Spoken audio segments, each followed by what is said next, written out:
Hi, Cultivating Literacy families. Today I'm going to be talking to you about the long vowel I. Long vowel I makes the sound I, as in kite and night, sight, pie, fly. You all hear the sound I. This I sound can be located in different parts of the word. We're going to be talking today about how IGH creates the I sound in night, how IE creates the I sound in pie, and how Y creates the I sound in fly. All of these vowel pairings or letters here create that I sound. When you're teaching IGH, IE, and Y, it's helpful to introduce them one by one and to practice how these letters create the I sound, the long vowel I sound in words. Let's first take a look at IGH, which says I in night. When introducing IGH, you might want to use a picture like I have of the moon to show how IGH makes that long I sound. Say the word night and point out how IGH makes a long I sound in night. Night. Notice that there are two letters, G and H, which are not making any sound here, but are working together with I to create that long vowel I sound. Let's look at night. Night. There's a final T at the end.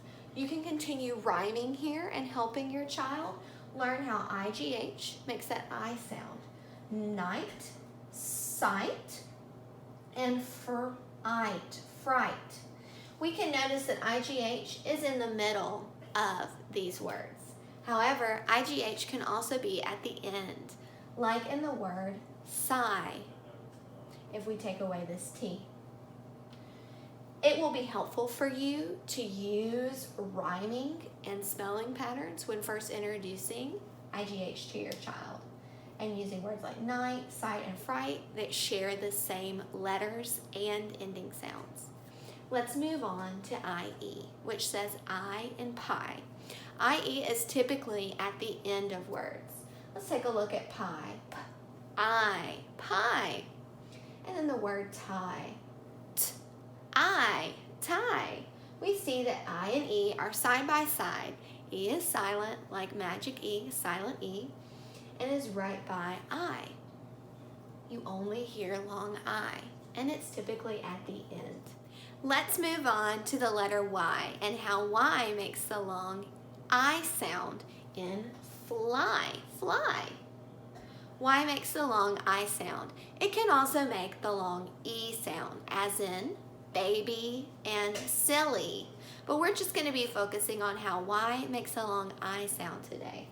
You can use rhyming as well as looking at how these words are spelled and making sure that they share the Y to prevent confusion here. So fly, my, and sky. In each of these words, we have the Y at the end, and Y is making that long I sound. You can point out to your child that Y is also typically here at the end of the word, making that long vowel I sound. Using rhyming and making sure that these words are spelled similarly can really help your child as they're learning these patterns for the first time.